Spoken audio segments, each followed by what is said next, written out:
Hey, Tyler, just through the first 2 weeks, how would you assess the offensive line's pass protection? The offensive line pass protection, it is going to need some work.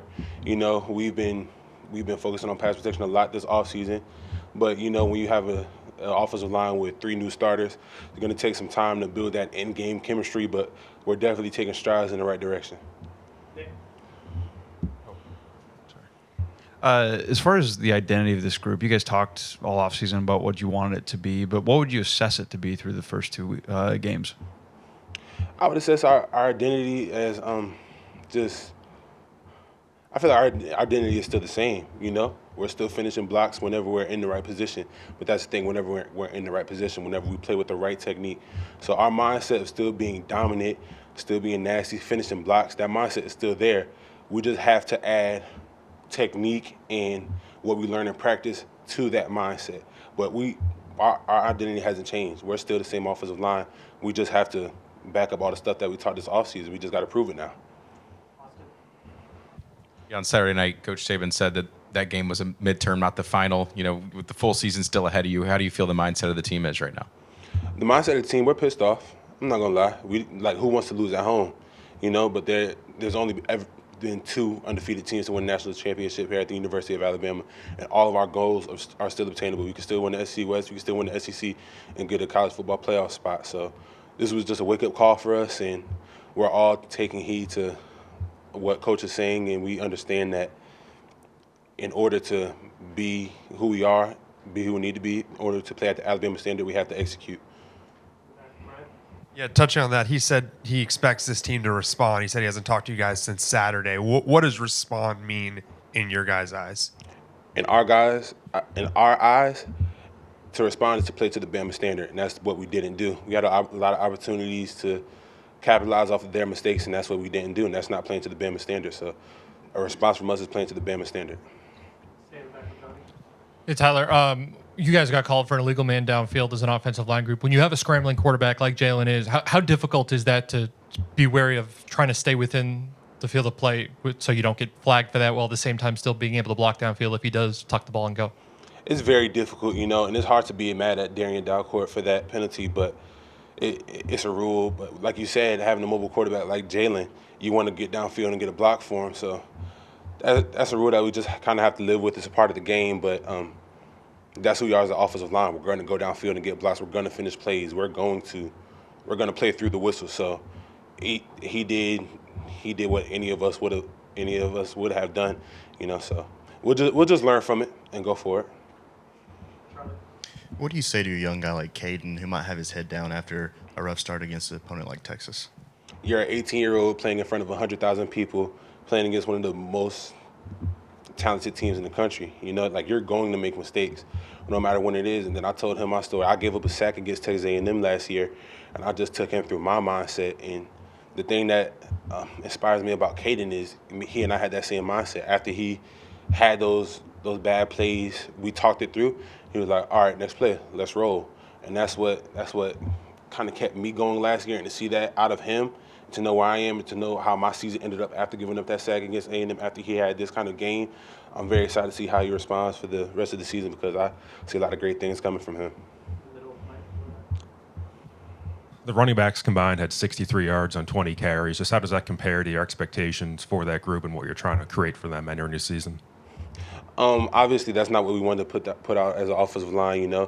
JC and I, Seth as well. We've all talked about being dominant at the point of contact, dominating the line of scrimmage, and we obviously didn't do that this weekend.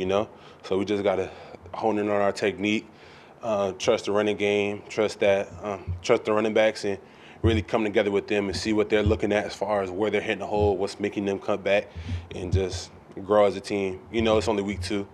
It's a long season. So we're definitely going to grow from here. In pass protection, even when you're able to stop your man, Coach Saban mentioned that you guys gave up a little bit too much ground before you anchored. What's the key to dropping a quicker anchor?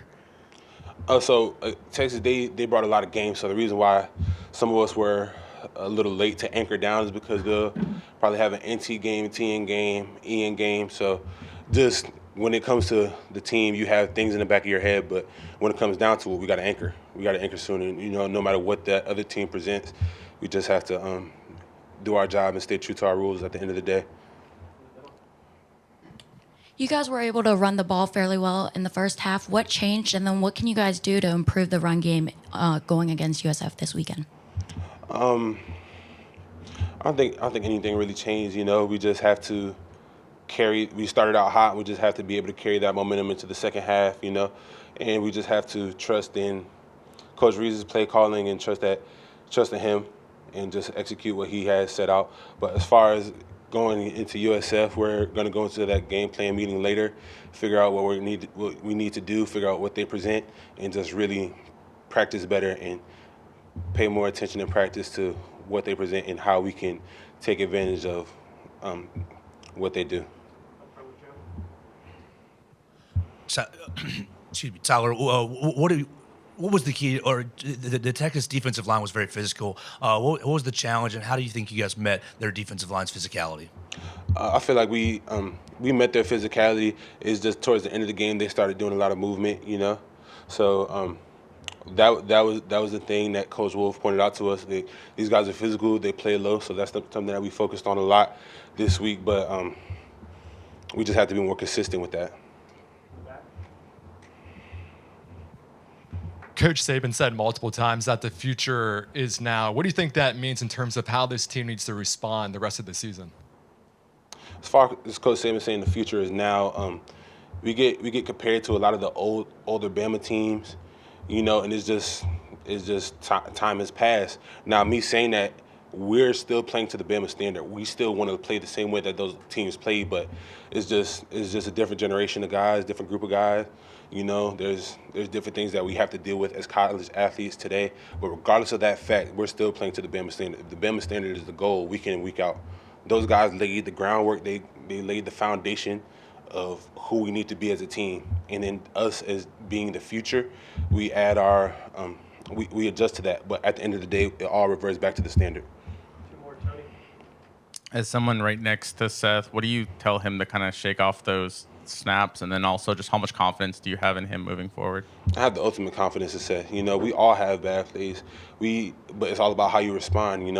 So Seth has that same mindset. I feel like all offensive linemen have to have that mindset of like, okay, I messed up, next play. So whenever I saw Seth, I was just like, hey, be you. Shake it off, next play. There's nothing you can do about it now. Control what you can control. He can't go back and unflinch the ball. You know what I mean? So what's the point of dwelling on it? We got a game to play. So I have the ultimate confidence in Seth.